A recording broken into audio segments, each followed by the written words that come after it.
Nós vamos continuar aquele sermão de terça-feira e eu concluo hoje, certo? Eu dei 3 pontos. Eu quero concluir esse sermão de hoje. Glória a Deus. Meus queridos, dê uma olhadinha para cá. Às vezes os irmãos já observam que eu faço algumas falas, eu repito aqui em cima. Mas quando a gente fala, alguma coisa vai ficar, né? A gente começa a ouvir. E há uma necessidade nesses dias da gente buscar a vida espiritual. Há uma necessidade muito urgente da gente despertar isso na vida de cada um. Isso é pessoal. Nós às vezes se acostuma de receber, de herdar das pessoas, mas isso não é bom. É bom eu ter a minha experiência com Deus. Deixa eu falar um pouquinho sobre isso. Eu tive muita experiência. Irmãos, eu tive um tempo que eu era um religioso de mão cheia. Mas Deus me deu um livramento. Porque a religiosidade mata. Ela mata, ela destrói. Ela nos leva a ser indiferente. A religiosidade nos leva a gente não amar as pessoas. Leva a nos usar as pessoas, a condenar as pessoas. Mas rapaz, eu condenava muita gente. Um dia, eu e outra pessoa, não vou dizer quem é, nós estávamos no local e chegou um amado, muito meu amigo. E ele chegou de bermuda. Eu vou pedir muito perdão a Deus, mano. E quando esse irmão saiu, a pessoa que estava comigo disse assim: rapaz, isso é obreiro. Aí eu disse assim: é verdade.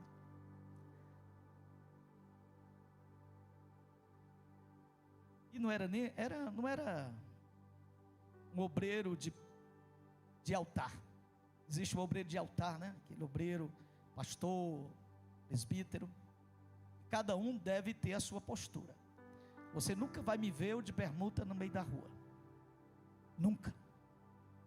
Pastor, é pecado? Não estou dizendo que é pecado. Eu estou dizendo que cada um fique no lugar que foi chamado. Só que a religiosidade faz isso. Não sabe separar as coisas. E quando traz para o lado espiritual é pior ainda. Por quê? Porque a gente se engana. A gente passa anos e anos vivendo dentro de um templo, sem ter experiências profundas com Deus. E é isso que Deus quer. Deus não quer que a gente chegue aqui, não que os irmãos estão de braço cruzado, não é isso que eu quero dizer não, viu? Não é literalmente, mas chega aqui, cruza os braços e fica assistindo um culto. Não é isso não. Deus quer nos levar, irmãos, a todo dia, toda hora e todo instante, a uma experiência com Ele. O Espírito Santo, Ele não trabalha para Deus nos conhecer, porque Deus já nos conhece do alto a baixo, de baixo a cima. Ele conhece quantos fios de cabelo tem na sua cabeça. Deus nos conhece. Agora, o propósito do Espírito Santo é que eu e você conheça a Deus. E nós vamos passar a eternidade todinha e nunca vamos conhecer Deus no seu total, na sua plenitude. Mas o Espírito Santo quer que você conheça a Deus. Porque quando a gente conhece, a gente sai do sistema religioso e passa a ser discípulo de Jesus, comer com Ele, andar com Ele, sentar com Ele, viver com Ele, ter experiência com Ele. E a gente já está tão, não estou pregando, deixa aqui, se não der para cá a gente vai orar, deixa aqui eu ministrar. E a gente se acostuma com isso, a gente se acostuma. Eu estou aqui aconselhando vocês como filho, a gente se acostuma com isso. Os irmãos mais próximos de mim aqui, eu tenho sentado com eles, eu digo, olha, tem um caminho excelente com Deus, dê uma olhadinha para cá, tem um caminho que a gente pode descobrir coisas maravilhosas, tem um caminho de profundidade, que há umas riquezas inexplicáveis, tesouros escondidos que precisamos encontrar. E quando a gente encontrar, a gente precisa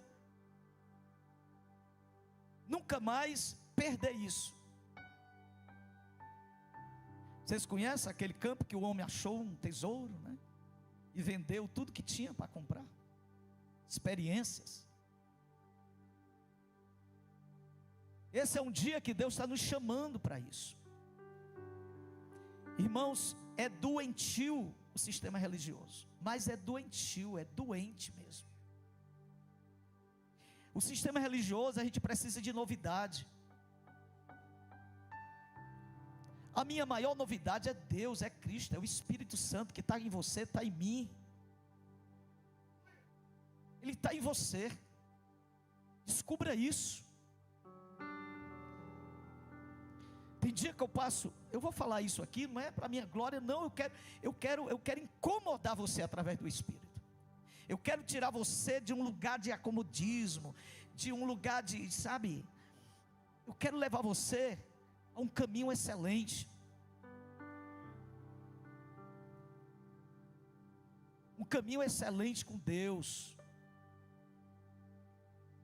Um caminho de experiências espirituais. Vai chegar um dia, escute o que eu vou dizer e anote isso. Anote. Vai chegar um dia que nada que temos importará.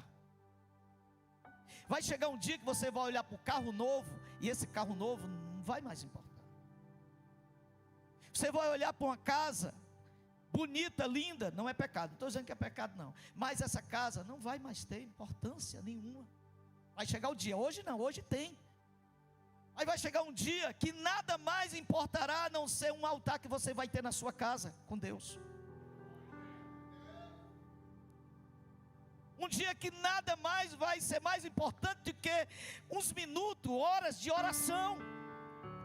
Escreva isso que eu estou dizendo.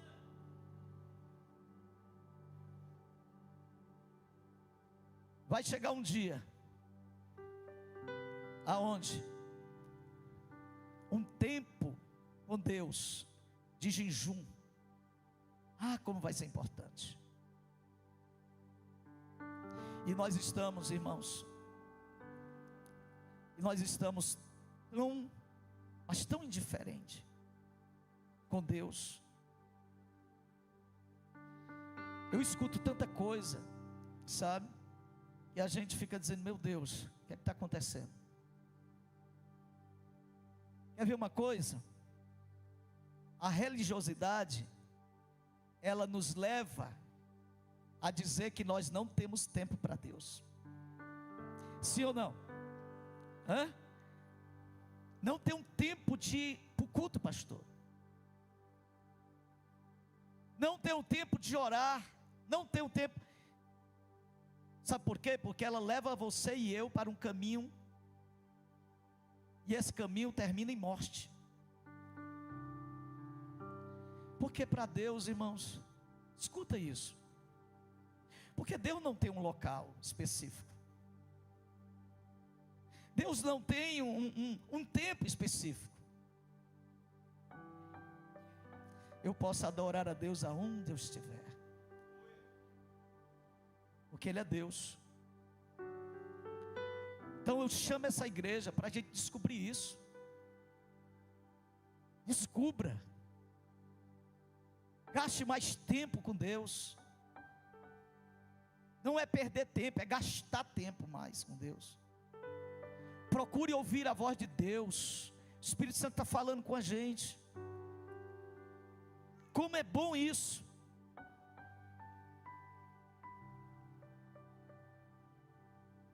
Mas vamos lá. O capítulo 20, eu vou só fazer aqui trazer de volta aqui algumas coisas. O capítulo 20 fala da vitória de Josafá sobre Moabe e Amon. E eu falei aqui sobre a postura de Josafá diante da guerra. Falei algumas coisas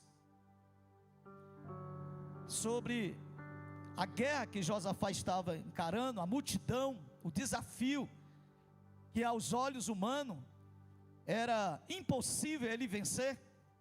E eu fiz uma aplicação em nós aqui, no nosso dia, e eu quero continuar os outros pontos e fazer as mesmas perguntas que eu fiz, a postura de Josafá diante da guerra, e eu e você diante das nossas guerras.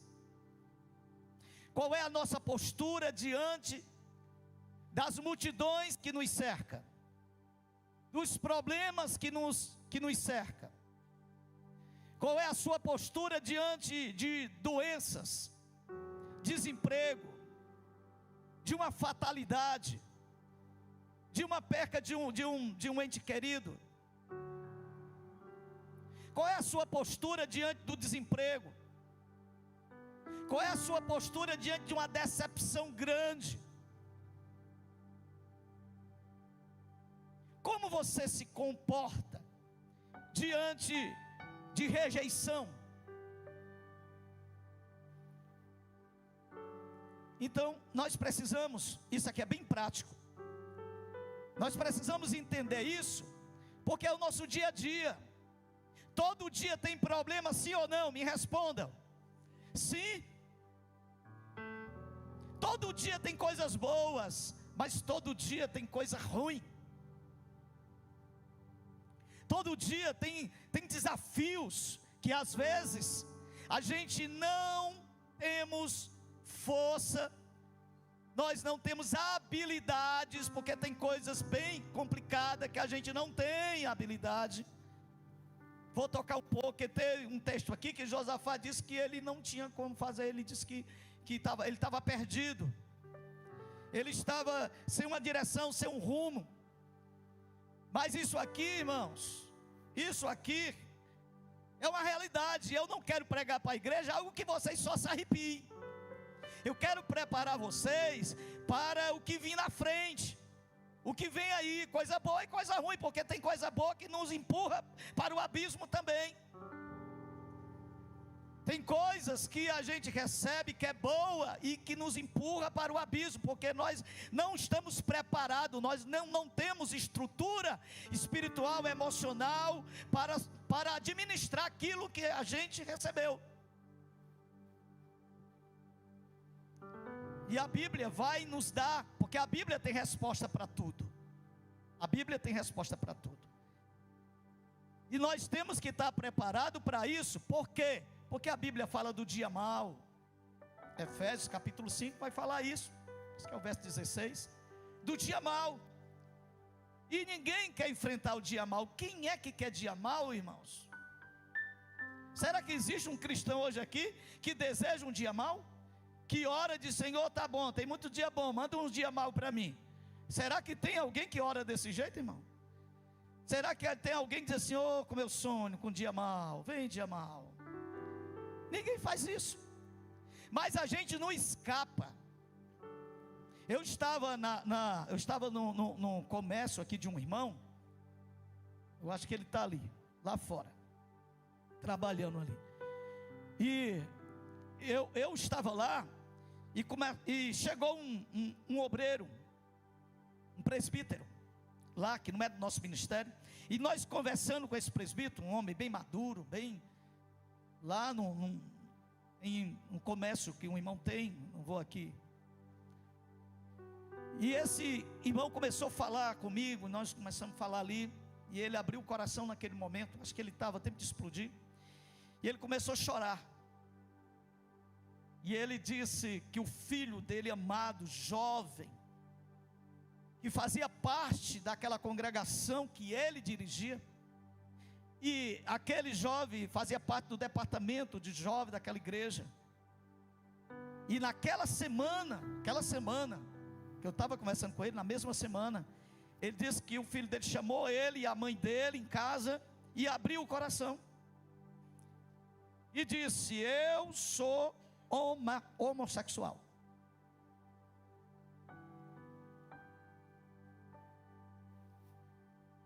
E aí? Fazer o quê? Orar. Mas qual é a minha postura diante disso? Qual é a minha postura com a pessoa e com Deus? O que é que eu vou dizer para Deus? Porque existe a postura diante do ser e diante do eterno. São duas respostas que a gente dá sempre em problemas, sempre uma na horizontal e uma na vertical. Qual é a minha postura diante de Deus? Por que o Senhor deixou acontecer isso? O Senhor não está nem aí para a minha vida, para a minha família. Por quê? Qual é o problema? Aquele senhor chorava muito e ele não tinha resposta naquele dia. Então, irmãos, nós estamos hoje aqui. Esse culto de doutrina é um culto muito importante, porque me prepara para os dias. Esse culto me prepara, me deixa maduro, faz eu criar raízes. Por que tem muitas pessoas que não têm raízes, que estão desabando, se levantando, caindo, desabando, se levantando, caindo, igual uma gangorra? Porque a gente tem que estar preparado. 1 Pedro 3,15, eu posso assim espremer um pouquinho esse texto, porque ele está dizendo que nós temos que estar preparados para responder qualquer um que pedir a razão da nossa fé. Quando acontece isso, o incrédulo chegar e dizer: o teu Deus, cadê o teu Deus? Por que aconteceu isso? Por que mataram teu filho? Por que mataram teu marido? Por que teu marido? E aí? Porque os incrédulos, eles veem assim. Eles acham que por nós ser crente, nada vai acontecer conosco, as coisas ruins já passaram, e tudo agora é coisa boa, e tudo é maravilha. Os incrédulos pensam assim. Mas não é assim, a realidade não é isso. Por isso que tem muito crente, irmão, que está vivendo mal. Por quê? Porque não sabe, só sabe viver bem quando tudo vai bem. Quando as coisas estão indo mal, ele também está mal. E não é assim, a regra não é assim. A regra é eu viver bem quando tudo está bem, e eu viver bem quando tudo vai mal. A regra é essa. É eu adorar quando está bem, eu adorar quando está mal. É eu estar bem, é eu estar equilibrado, é eu estar no local onde Deus quer quando tudo está. É isso que diz Paulo em 1 Tessalonicenses capítulo 5, 18. Paulo vai dizer: dai graça em tudo, porque essa é a vontade de Deus em Cristo Jesus, nosso Senhor. Isso é a vontade de Deus, irmão, isso é evangelho. A gente tem que preparar o povo para isso. Ai, quem te escuta tanta coisa, irmão. E às vezes a gente diz assim: meu irmão, você está desabando por causa disso. Porque as pessoas, elas não têm estrutura, e não gostam de ouvir a palavra. E a palavra que nos dá estrutura, é a palavra que nos dá, sabe, irmão, os pés no chão. É a palavra que nos sustenta. Então nós vamos, Josafá, a postura de Josafá, eu falei de algumas e quero falar de outras. Porque Josafá, diante da guerra, ele teve uma postura correta. Quando eu falo isso, eu me lembro dos discípulos. Olha que eu vou comparar discípulos com os crentes de hoje. Porque no começo os discípulos deram muita mancada.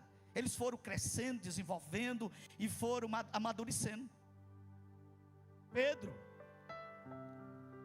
todos aqueles discípulos estavam dentro do barco. É o que eu estou dizendo para vocês, o comportamento de cada um. A Bíblia diz que quando, lá no capítulo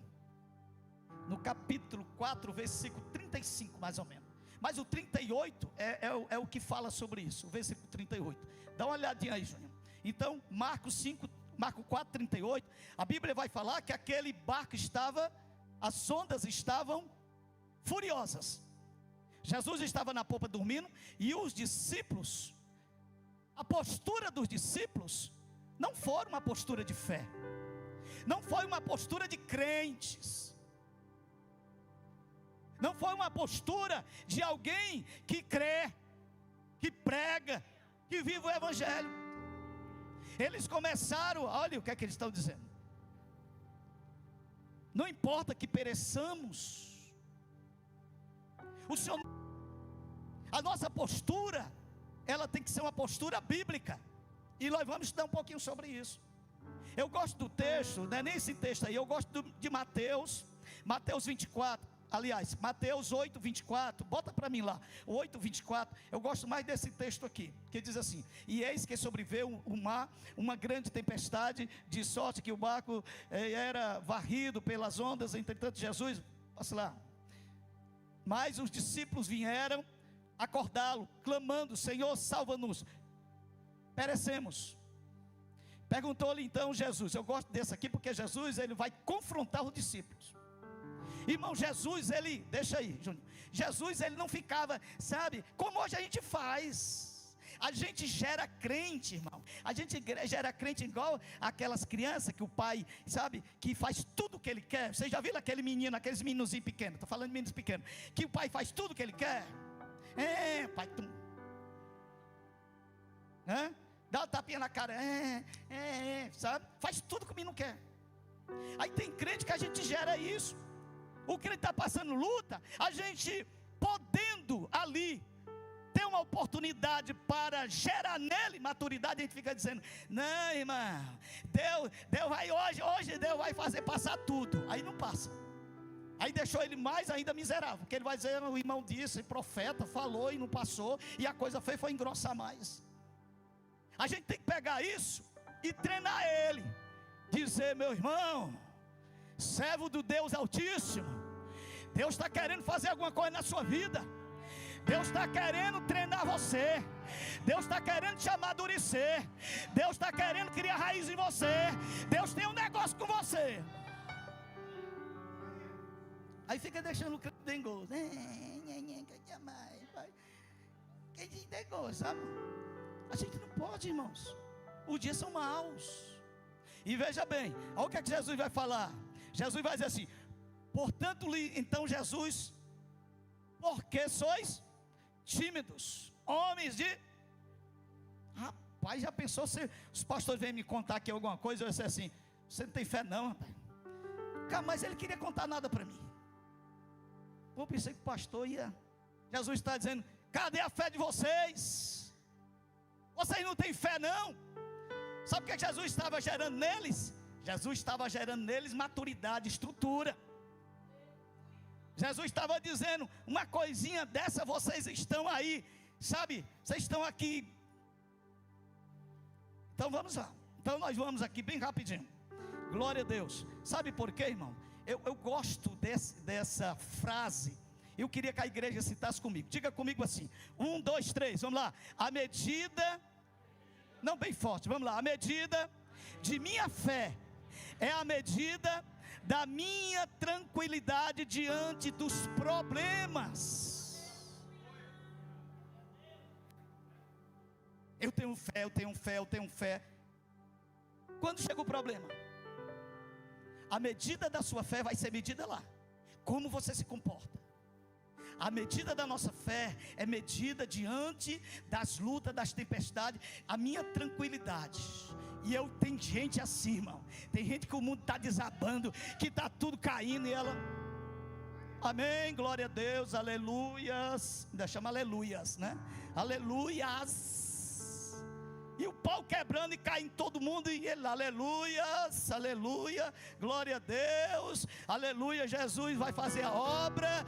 A noite dura, mas vem o amanhecer, aí vem a alegria de Deus, Deus está fazendo, é desse jeito, sabe? Tem gente que é assim, sim ou não? Tem gente que é assim, irmão. É o pau quebrando e ele dando glória a Deus, aleluia, glória, aleluia, e lá se vai, e Deus vai fazendo a obra. Então veja bem, Josafá venceu a guerra porque creu que Deus estava no controle da sua história.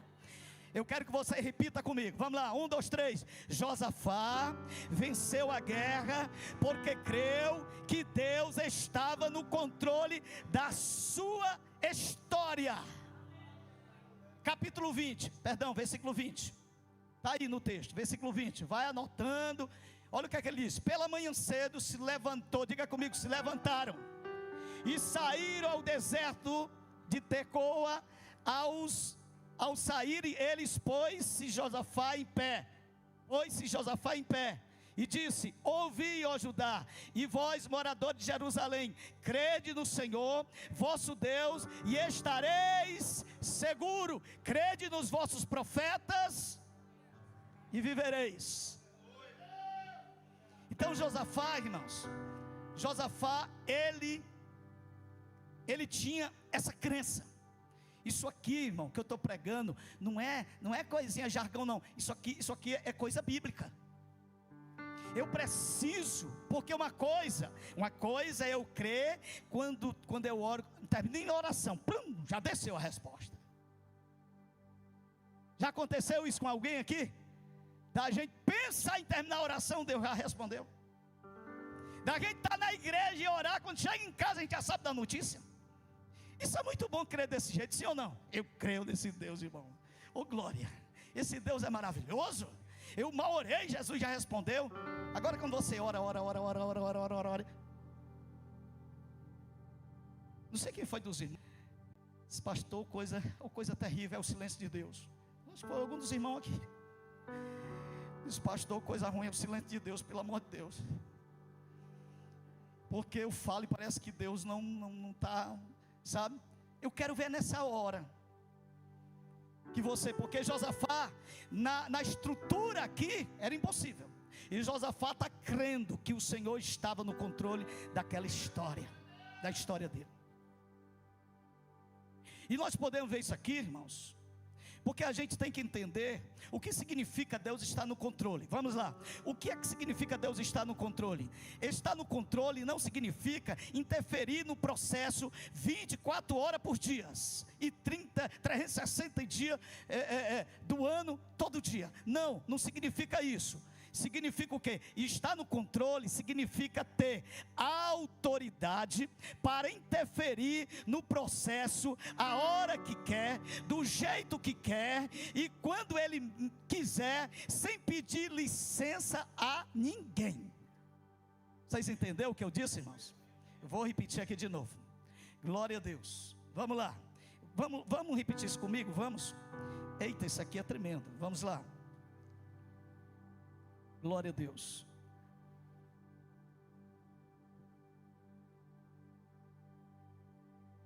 Diga comigo assim: está no controle. Vamos lá, igreja todinha. Está no controle significa interferir. Não significa interferir no processo 24 horas por dia. Estar no controle significa ter autoridade. Diga comigo, autoridade para interferir no processo. Diga comigo, a hora que quer, do jeito que quer, sem pedir licença a ninguém. Dá uma olhadinha para o irmão e diz assim: esse é o Deus que eu creio, esse é o Deus que eu acredito, esse é o Deus que pode mudar a trajetória, esse é o Deus que eu vou caminhando aqui, as coisas vão dando errado e Ele pode reverter o quadro, Ele pode mudar a situação. Esse é o Deus que qualquer hora Ele pode fazer, qualquer hora Ele pode mudar a situação. Então, está no controle, é isso. É Deus olhar e dizer assim: tá bom, eu vou entrar ali, basta. É Deus dizer assim: pronto, esse câncer já está preparando para levar, e Deus ir curar o câncer. Vocês creem nisso? Os irmãos creem nisso? É Deus pegar uma doença de ano, Deus dizer assim: agora eu vou curar. Deus está interferindo no processo. Deus está curando. Interferir no processo é aquilo que lá está em Mateus lá, e também está em Lucas, no capítulo 8, quando aquele centurião chega para Jesus, e está nesse processo aí, irmãos. Deus pode interferir nisso aí, você crê nisso? Deus pode interferir nesse processo. Isso é Deus estar no controle, e você tem que crer nisso. A gente tem que crer nisso. Por isso, irmão, que eu gosto de Isaías, capítulo 43, 13. Todo mundo conhece esse texto. Olha o que aqui diz aí: ainda antes que houvesse dia, eu era, e nenhum ar que possa livrar alguém das minhas mãos. Agindo eu, vocês podem dar um grito aí de brado aí de glória, vamos lá. Agindo eu, quem impedirá? Juninho bota corrigida, viu, Juninho? Dá uma olhadinha para o irmão. Deus está agindo hoje. Prega comigo, vamos lá. Tira essa cara aí de tristeza, irmão. Diz para o irmão: Deus está agindo. Fala para ele. Vamos lá, vamos pregar. Diz: Deus está agindo. Deus está fazendo algo hoje. Diz para ele: Deus está abrindo hoje. Deus está fechando alguma coisa, mas Deus também está abrindo alguma coisa. Profetiza aí para o irmão. Aleluia. Glória a Deus. Nós podemos ver isso. Eu poderia deixar de citar quando Deus está no controle. A gente tem que crer nisso, porque a gente, sabe, irmão, na prática mesmo, a gente às vezes não crê. E eu tô aqui pregando a palavra que vai gerar em você isso, vai gerar fé em você, e você vai crer nisso, que Deus está no controle. Pastor, como é que Deus está no controle e está acontecendo tudo errado, mas Ele está no controle? Pastor, como é que Deus está no controle e as coisas estão indo tudo para trás? Deus está no controle. Eu expliquei para você o que é Deus está no controle. É quando Ele quiser interferir, Ele interfere e pronto. Alguém vai dizer, mas não pode, Ele vai dizer pode. Alguém vai dizer, mas não dá, mas Ele vai dizer dá, porque Ele está interferindo. Ele está no controle. Por isso que olha Jó, diante de 10, o velório lá. A Bíblia diz, capítulo 1, versículo 20. É tremendo esse texto. Olha o que é que ele diz aí. Então se levantou e rasgou Jó, né? Jó se levantou, rasgou o seu manto, rapou a sua cabeça e lançou-se em terra. E se você crê que Deus está no controle, no meio do caos, você adora a Deus. Quem entendeu isso que eu disse? Se você crê que Deus está no controle, quando tudo está dando errado, você adora a Deus sem murmurar. Porque se murmurar, você está dizendo que Ele perdeu o controle. Você não murmura. Está aqui que Jó fez. No meio do caos, Jó adora, porque ele crê que Deus... Sabe por que eu digo isso? Porque nós podemos ver o versículo... Não, o versículo 22 aí. Põe o versículo 22. Olha o que é que ele diz.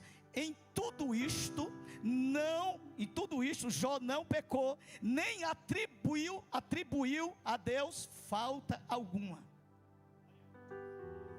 Você sabe o que aqui Jó está dizendo? Tudo que estava acontecendo, Deus permitindo, Jó não disse, a culpa é de Deus.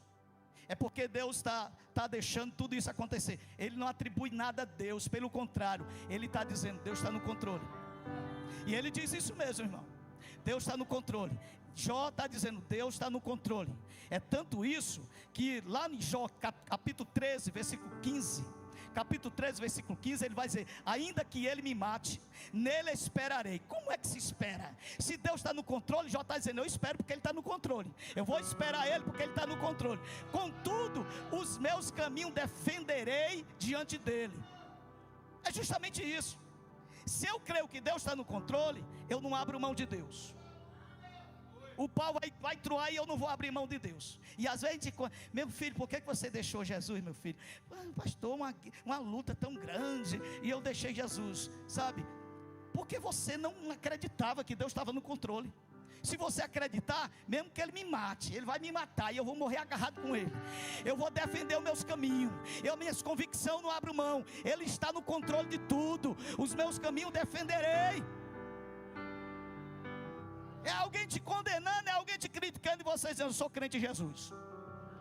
É alguém dizendo: mas como é que pode? Eu sou crente em Jesus. Não tem problema, ele está no controle. Eu creio que ele está no controle. Então vamos dar glória a Deus. Vamos passar para o outro aqui. Glória a Deus. Nós vamos finalizar isso aqui. O que ele quiser fazer hoje, irmãos, nessa noite aqui, ele faz. Diga para o seu irmão isso, diga o que Deus quiser fazer nessa noite. Mas fala assim com muita fé. Olha para ele e diz assim: o que Deus quiser fazer nessa noite aqui, ele vai fazer em nome de Jesus. E ninguém pode empatar, porque ele está no controle. Glória a Deus. Diga comigo assim: Josafá. Eu vou terminar. Josafá venceu a guerra adorando. Eita glória. Diz para o irmão: como é que está a guerra aí, irmão? A guerra te fez parar de adorar? As lutas parou você, tirou o cântico novo da tua boca. As lutas em casa com o marido, com o filho, com sei lá, tirou da tua boca o louvor a Deus. O desemprego, sabe, aquilo que você perdeu, tirou o louvor da sua boca. Josafá, ele vence a guerra, versículo 22, está aí o versículo 22, ele vence a guerra louvando ao Senhor, adorando a Deus. Vamos passar aqui, glória a Deus. Adoração é um suporte nas provações. Paulo e Silas na prisão, capítulo 16 de Atos, versículo 25, é suporte. Olhe para mim aqui, quando você está em luta, querido, não pare de adorar, porque você vai adorando e o Espírito Santo vai enchendo você vai adorando a Deus, mesmo em lágrimas, chorando, mas o Espírito Santo está te enchendo, sabe, porque Ele está te ajudando, e o louvor, Ele vai te dar suporte para adorar a Deus e passar por essa luta. Como é que Lázaro cantava, hein? Como é que diz? Vamos lá. Vou passando dando glória a Deus, dando glória a Deus. Ponha em prática. Irmão, quer ver o diabo com raiva? O diabo gosta de ver crente, ai, está doente, o diabo gosta disso. O diabo fica pulando no meio da rua. Eita, o crente está reclamando, sabe? Mas quando você se cala, e a única coisa que sai da sua boca é louvor e adoração, aí o diabo fica pé da vida. Sabe por quê? Sabe por que o diabo ficou pé da vida com Jó? Por causa disso. Deus dizia: vai até lá e faz isso. O diabo ia, Satanás. Aí Jó começava a adorar a Deus. Aí o diabo ficava doido. Aí o diabo ia lá e redar para Deus de novo: ele só está te louvando por isso. Aí Deus ia lá: vai lá, faz isso. Aí o Jó continuava adorando a Deus. E Jó, ninguém tirou dos lábios de Jó adoração. Você pode crer nisso, nessa palavra de Deus? O que está escrito aí em Atos 16, 25? Vamos lá, Atos 16, 25. Como é que diz? Perto da meia-noite, Paulo e Silas oravam e cantavam hinos a Deus, e os outros presos a escutavam. Diante da luta de Paulo, diante de tudo que estava acontecendo, vocês conhecem o contexto dessa história. Paulo encontra motivo para adorar a Deus. E como resposta disso, porque todas as vezes, pega essa palavra agora aí, é profético, toda vida que você está passando luta, toda vida que você está em desafio, que tem multidões da sua frente, entenda isso como luta, e você consegue adorar a Deus, Deus prepara surpresa para você. Quem pega essa palavra? Toda vida, aqui a Bíblia vai dizer, no capítulo 16, aliás, no verso 26, nós vamos ver a providência de Deus. Sabe por quê? Porque Deus se agrada quando a gente está passando por luta e não murmura, quando a gente está passando por luta e a gente adora a Deus. Então nessa noite, levante a sua mão, adore ao Senhor nessa noite em nome de Jesus, mas adore Ele mesmo. Nós vamos aqui para o final, vamos lá, diga comigo: Josafá venceu a guerra com as armas espirituais e não com as carnais. Versículo 3, olha o que é que ele vai fazer. O versículo 3 Josafá vai buscar ao Senhor. Entende isso aqui, irmão? Pega esses ensinos aqui que nós estamos dando. Josafá, ele vai buscar a Deus. Ele vai jejuar. Eu vou falar um pouco sobre isso. Ele vai jejuar, ele vai orar. Olhe para mim aqui, irmãos, isso aqui é segredo. Josafá sabia do segredo. Tem gente que não sabe do segredo, sofre, padece, sabe? Josafá, ele não usa as armas carnais, ele usa as armas espirituais, jejum e oração. E observação no versículo 3, que observação é que todo Judá, a Bíblia vai dizer aí, que todo Judá, olha ali, todo Judá estava orando e jejuando. Quer vencer guerras? Quer vencer pelejas? Não usa o seu braço, não usa armas carnais, mas busca a Deus em jejum e em oração, que você vai ver o que Deus vai fazer. Aleluia! Uma forte arma, irmãos. Batalhas espirituais não podem ser vencidas com as armas carnais. Você pode dizer isso comigo? Diga comigo, batalhas espirituais não podemos vencer com as armas carnais, mas com as armas espirituais. 2 Coríntios capítulo 10, versículo 4, olha aí como é que diz: porque as armas da nossa milícia não são carnais, mas sim poderosas em Deus para a destruição de fortalezas. Você pode adorar a Deus por isso? Está aqui, ó, é Bíblia. Se você for com as armas carnais, você vai perder, você vai se decepcionar. Aí aqui que eu pego um pouquinho. Por que que eu comecei pedindo aos irmãos que atente mais a busca a Deus em oração, jejum, leitura da palavra? Isso é simples, irmãos, porque nesse momento aqui, ó, você vai ter chaves. Quais essas chaves? Chaves que abrem porta no mundo espiritual.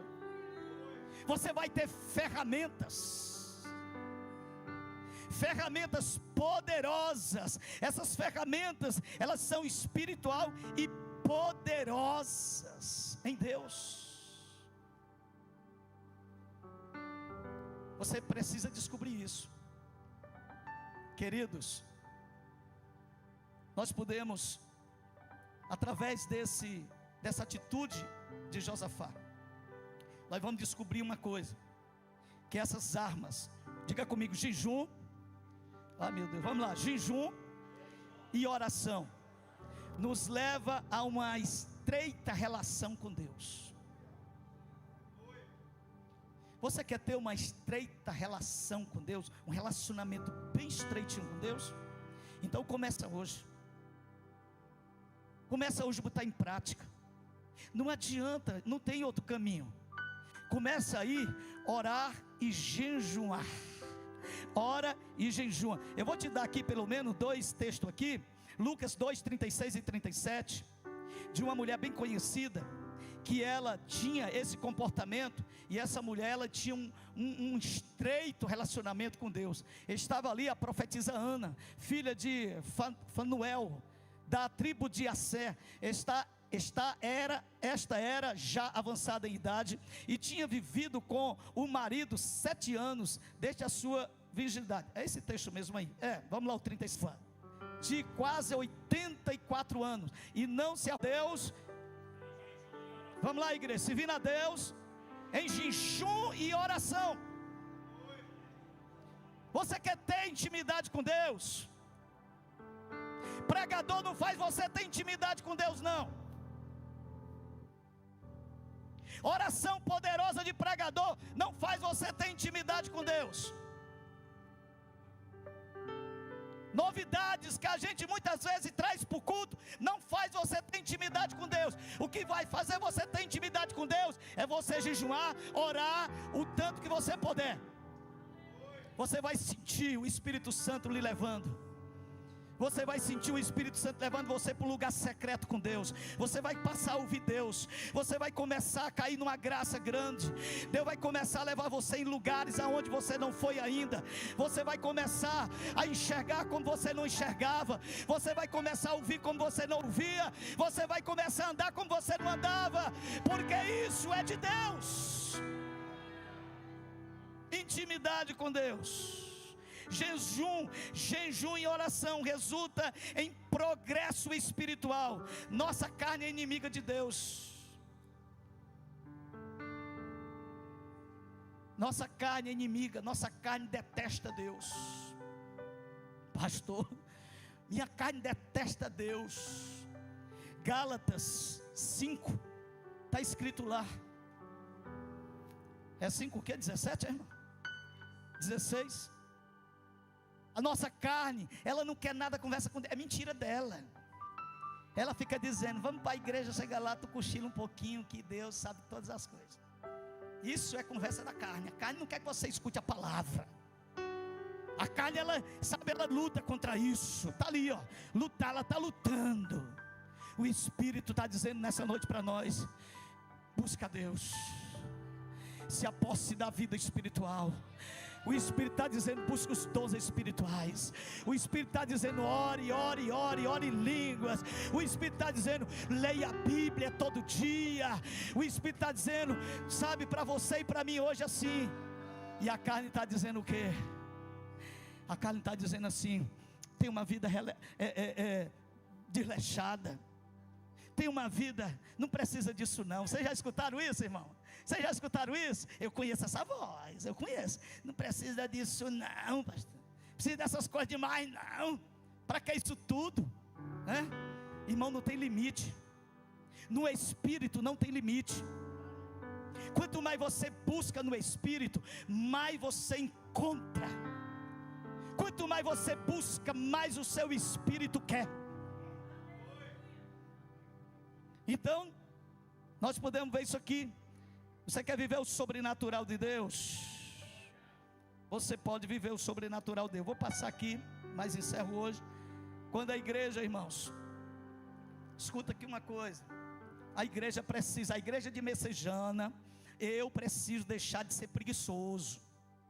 O pastor Carlinho tem que deixar de ser preguiçoso. O pastor Carlinho precisa orar mais. Sabe, irmão, a gente precisa orar mais com Deus, falar mais com Deus, passar 1 hora, 2 horas, 3 horas orando com Deus. Aí você vai ver, você vai experimentar o sobrenatural de Deus. Sabe, 10 minutos de oração, irmão, a não ser que você passe também 10 minutos sem orar. Você pode orar só 10 minutos, mas também você não passa mais do que 10 minutos para orar. Aí está tudo bem. Mas Deus quer nos levar a isso. Uma igreja que ora e jejuma é uma igreja que Deus sempre está fazendo coisa dentro dela. Tem uma igreja em Atos dos Apóstolos, capítulo 13, versículo 2. A Bíblia diz que esse povo, eles viviam sem orar e sem jejuar. Está escrito assim? Tá não? Como é que diz? E servindo eles ao Senhor. Lê comigo, irmão, vamos lá. E servindo eles ao Senhor, e jejuando, olha, jejuando. Diga para o irmão, quando você jejua, fala para ele, quando você jejua, o Espírito Santo fala com você. Sabe por que a gente fica correndo? Irmão, Deus está falando algo contigo aí para falar para mim não? Irmão, Deus não tem nada aí para mim não? Isso é terrível, isso é mendigaria.